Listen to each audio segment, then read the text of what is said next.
In an unexpected and deeply emotional moment, Hollywood legend Denzel Washington is seen breaking down in tears during a live TV appearance after receiving a surprise call from Burkina Faso's President Ibrahim Traoré. What was said on that call left both the audience and viewers around the world stunned. This unforgettable exchange proves that true leadership and respect can transcend borders, cultures, and even fame. It was supposed to be a regular late-night talk show. The audience cheered as Denzel Washington stepped onto the stage, smiling, calm, legendary. The host greeted him with energy, cracking jokes, playing clips from his latest role. But behind Denzel's warm laughter, there was a strange silence in his eyes, like his heart was somewhere else. Halfway through the show, the host said with a grin, "We've got a little surprise for you tonight, Denzel." A live call from someone very far away. Denzel blinked. What kind of surprise? The screen behind him lit up. A flag appeared. Burkina Faso. Confused murmurs filled the room. Then came a voice. Strong, respectful, gentle. "Good evening, Mr. Washington. This is Ibrahim Traoré, President of the Transition of Burkina Faso." Denzel froze. The room went silent. For the first time in the show's history, you could hear nothing except one man's breath caught in his throat. No one, absolutely no one, expected what came next. The audience stared. Denzel's hands trembled as the president continued speaking, his French-tinged English calm but heartfelt. "You don't know me, Mr. Washington, but when I was 14 years old, I was just a barefoot boy in Burkina Faso. I saw you in glory. I saw a black man not begging, not afraid, but strong and crying for justice." Denzel blinked rapidly. "That night I told my mother, one day I'll fight for people too, like him." The host looked stunned. Denzel covered his mouth. Ibrahim continued, "Years later, when the people of my country needed someone to stand, I remembered your strength, your words, your eyes. It stood not because I was fearless, but because I had seen what courage looked like in you." The room was silent. Denzel slowly lowered his hand, eyes red with tears. "You're telling me I helped shape a president?" "No, sir," Ibrahim replied. "You helped shape a man who refused to kneel to injustice." A single tear ran down Denzel's face. "Thank you, my brother." The crowd gasped softly, but what the president said next was even more shocking. Denzel leaned closer to the screen. The host sat still, eyes wide. Then Ibrahim spoke again. "Today I speak not just as a president, but as a man who owes a debt. And in Burkina Faso, when someone saves your soul, we do not forget." Denzel shook his head humbly. "No, please, I didn't." "Mr. Washington," Traoré said, "I am officially inviting you to be honored in Ouagadougou. But more than that, I want to name a leadership school after you, a place where our children will learn to stand tall, just as I learned from watching you." The crowd gasped again. The host whispered, "Wow." Denzel's voice cracked. "Mr. President, I don't deserve that." Traoré smiled gently. "That's why you do." The screen went black as the calendar.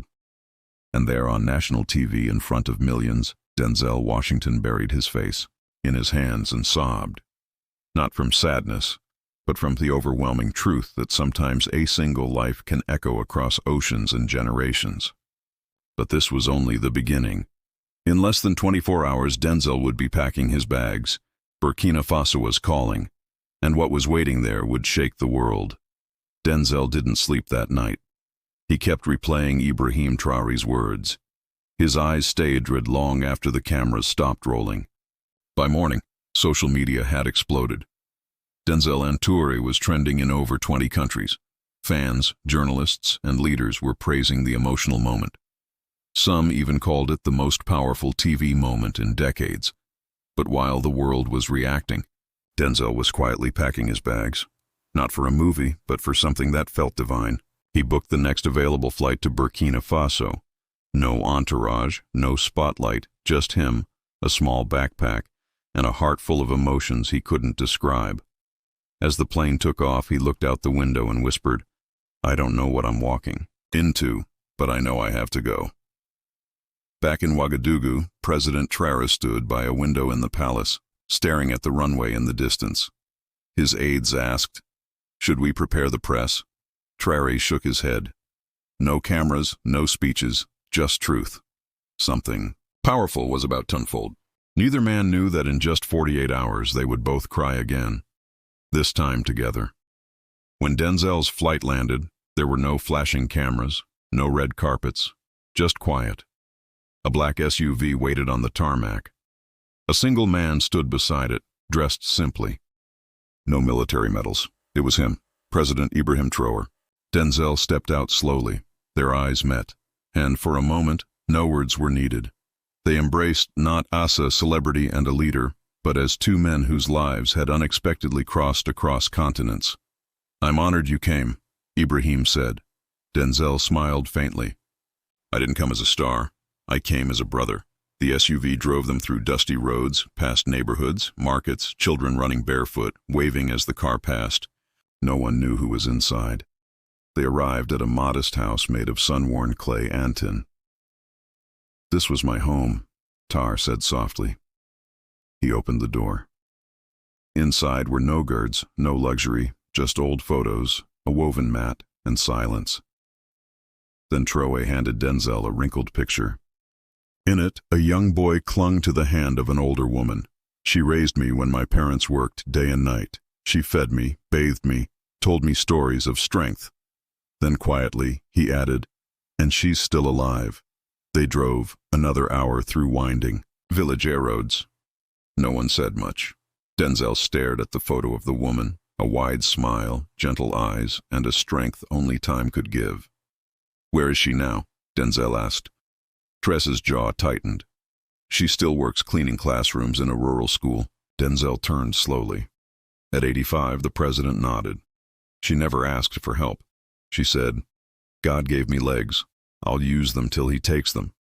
When they arrived, the school looked worn but full of life. Children ran around barefoot, drawing in the dust, with sticks. And then she came into view, bent but proud, holding a broom. The same woman from the photo. Denzel stepped out of the car, frozen. Traoré walked toward her. She looked up, and for a moment her eyes filled with tears. "Ibrahim," she whispered. He rushed into her arms. "Amahawa," they wept. Then Denzel walked forward. She looked at him and gasped. Her hands trembled. You're him," she said, touching his face. In one quiet courtyard in Burkina Faso, time stood still. 3 souls, 3 stories, one moment that would melt hearts across the world. But what came next would shake the entire nation. Maman Hawa sat between Denzel and President Traoré under the shade of an old baobab tree near the school. Her hands were rough, her back slightly bent, but her voice still warm. She told stories of young Ibrahim, how he would cry in her arms when the nights were cold, how he once gave her his only piece of mango so she wouldn't go hungry. Denzel listened with a softness in his eyes the world rarely saw. Then she reached into the pocket of her old apron. "I kept this all these years," she said. She pulled out a folded yellowed paper, a child's handwriting. It read, "One day I will be a leader, and I will find you, Mama, I promise." Trasped. He remembered. He had written that letter at age 9 on her birthday. After she gave him her only piece of bread, Denzel wiped a tear. She held on to hope. That's the most powerful kind of faith. Suddenly, a young student ran toward them barefoot and laughing, holding a cracked plastic ball. "Mama, will you play?" And she did. Still barefoot, still smiling. But something inside Denzel shifted. He was no longer just visiting. He had found something sacred. That evening, Denzel and Traoré returned to the palace, but the mood had changed. Neither man said much. Both were quiet, thoughtful. Then Traoré stood. "I want to show you something. I've never shown anyone outside my family." He led Denzel through a private corridor. Stone walls, quiet footsteps, no guards. At the end was a thick wooden door. He unlocked it. Inside was a small room, dimly lit, filled with old books, journals, maps, and one large framed photo. Manhawa and a boy, young Ibrahim, both laughing. "This is my real treasure room," Traoré said. Denzel was speechless. Traoré picked up an old notebook. Inside were handwritten notes, his first dreams for Burkina Faso. All of this started with her. "I'm here," because she believed I was worth something even when I had nothing. Denzel touched the page gently. "You lead like a son whore members love." Traoré nodded. "And I want the world to know that leadership isn't about power. It's about gratitude." The room fell silent. Two great men, one mission to honor the woman who shaped a president. And Denzel had an idea, but it would take everyone by surprise, especially Mama Hawa. At dawn, Denzel sat outside on the palace terrace, watching the sun rise over Ouagadougou. Mama's face, her laugh, her strength. It kept replaying in his heart. Then Ibrahim joined him. "I had a thought," Denzel said, sipping tea. "Let's give her the honor she never asked for." Traoré smiled slowly. "I was hoping you'd say that." That afternoon, quietly and without alerting the press, they drove back to the village school with a small team. Children gathered. Teachers stood in silence. Mama looked confused. "What's happening?" Then Traoré knelt before her, holding a small velvet box. Inside was a golden medallion engraved with her name and the national seal. "For your service to this nation as a mother, teacher, and guardian of hope," he said, voice shaking. The children started clapping. Denzel then stepped forward, tears in his eyes. "And from the world of cinema," he said, pulling out an envelope. "I spoke with my producer this morning. Your story will become a movie and every cent will go to building schools in your name." Mama Hawa dropped to her knees sobbing. She had spent her life giving and now she was receiving. But the biggest surprise was still coming. 3 days later, Denzel Washington returned to Los Angeles for a live TV interview on one of America's biggest talk shows. It was meant to be light-hearted red carpets, upcoming film, laughter. But behind his smile, something had shifted. As the cameras rolled and the host asked him about his trip to Africa, Denzel paused and then he said, "Can I take a call?" Confused, the host chuckled. "Live?" Denzel nodded. The crew scrambled, but within moments, the screen behind him lit up. There was President Ibrahim Traoré live from Burkina Faso. The studio fell completely silent. "Mr. Washington," Traoré said warmly, "your visit reminded us that kindness is not limited by borders." Then he added, "You honored my people. Today, I want to honor someone you inspired." He gestured beside him and Mama. Hawa appeared on screen holding a phone, her eyes shining. The audience gasped. Denzel's lips quivered. His hand trembled. Trey continued, "You reminded the world that even those with the loudest voices must sometimes pause to listen." And then Mama and Hawa whispered in broken English, "Thank you, my son." Denzel dropped his head and wept on live TV, and so did millions watching around the world. Within minutes, the clip went viral. It was no longer about movies. It was about something deeper. Twitter exploded. Manhawa, President of Hearts. Denzel breaks.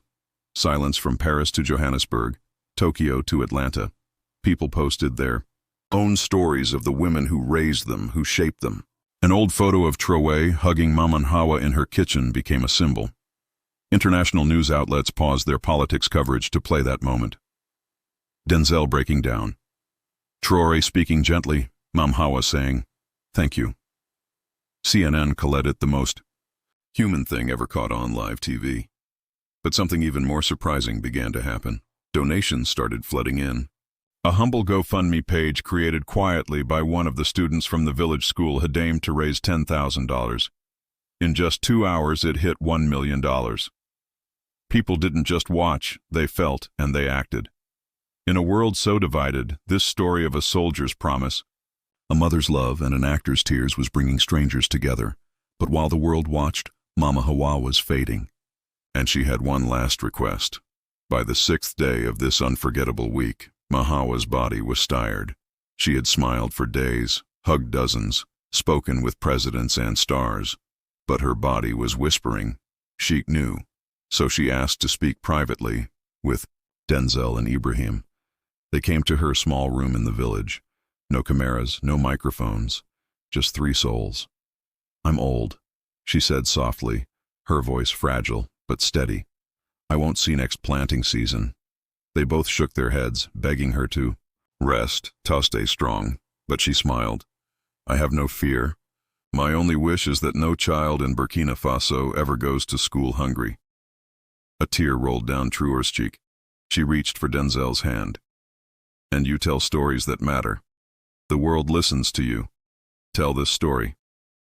Then she took a small scarf from under her pillow, faded, torn, stitched with care. It was the one young Ibrahim used to tie around her arm when he played president. She placed it in Traoré's hands. My first medal, she whispered. And then she said her final words. Take care of each other. They both held hands. She closed her eyes. The sun outside was rising. So was her legacy. President Ibrahim Traoré stood in silence beside Mama Hawa's bed, still holding the scarf. The room smelled of shea butter and old books. Denzel knelt at her feet, his head bowed, shoulders trembling. Then quietly, Traoré spoke. She gave me everything when I had nothing, and now I must give everything back. He turned to Denzel and held up the scarf like a royal emblem. We will build something, in her name. A school, a garden, a future. Denzel looked up, eyes swollen. Yes, yes we will. I'll help. Outside, the people had gathered. They somehow knew she was gone. Traoré stepped out, looked at the crowd, and raised this scarf. Mama has gone to rest, but her spirit will feed generations. The crowd burst into tears. In less than 12 hours, the news had spread globally. Burkina Faso declares National Day of Mourning for Mama Hawa. Traoré made another promise during a press conference. That night, every child in Burkina Faso will know her name. And Denzel, he quietly canceled all upcoming appearances. He said, I've played kings and generals, but today I serve a mother. The next morning, Thiessen rose gently over Burkina Faso. A simple wooden casket sat in the middle of the village square. There were no golden statues, no velvet ropes, just flowers, drums, silence. President Traoré walked behind the casket alone, carrying only one thing, the scarf. Denzel followed. His suit wrinkled from sleep, his eyes red. They didn't speak. They didn't need to. From across the world, leaders sent messages. But what touched hearts most was a small boy from Niger who walked barefoot for 2 days just to bring a letter that said, Thank you for raising our president. As the casket was lowered into the earth, the village sang. Children wept. Elders clutched their chests. A bird landed on the grave and didn't move. Then something happened that no one expected. Denzel stepped forward, reached into his pocket, and pulled out a necklace. It was his father's. He whispered, She reminds me of him. Strong, quiet, and never asked for anything. He placed it on the grave and said, Goodbye, Mama. Even the cameras stopped filming. Some things are too sacred for screens. That night, President Ibrahim Traoré and Denzel Washington sat under the stars, on a straw mat in total silence. The fire cracked quietly between them. They didn't need speeches. They had just buried the woman who shaped both of their lives, one with her hands, the other with her spirit. Then Traoré said, Denzel, this week I remembered who I am. Denzel nodded. Me too.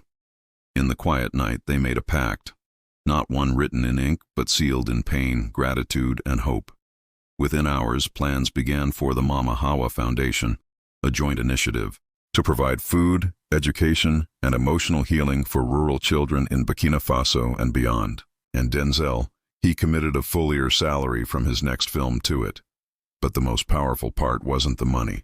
It was a new short video Denzel released just before flying home. He looked into the camera and said, If one woman in Asmal village can raise a future president and change the heart of a Hollywood actor, then what are we waiting for? That video? 100 million views in 24 hours. And the world held its breath for what would come next. 3 days after the funeral, Denzel returned to the U.S. quietly. No press, no fanfare. But the producers of his long-scheduled live interview insisted it had to happen. It had already been promoted across networks. Denzel agreed, but asked for one condition. Let me speak from my heart. No script. The set was bright. The audience was eager. Everyone expected light talk, maybe a joke or two. But when the host asked, "Denzel, you've traveled the world. What's one moment that changed your soul?" He didn't answer at first. He simply pulled something from his coat pocket. It was the scarf. Then he whispered into Themic, "President Ibrahim Traoré called me," and I couldn't breathe after. He reminded me that greatness isn't in words. It's in mothers who wash your wounds and presidents who remember them. The host, visibly confused, asked, "And what did he say exactly?" Denzel's eyes watered. He slowly picked up his phone, played a voice recording, and let the room hear Traoré's words. "Thank you for honoring a woman the world forgot, but who made a man the world remembers." And just like that, Denzel broke down in front of millions. The broadcast spread like wildfire. People paused, dinner tables, newsrooms went silent, social media froze, and the clip of Denzel sobbing, clutching the scarf while playing. President Traoré's voice became the most shared video of the year. Comments poured in. "I've never cried this hard over a stranger's love."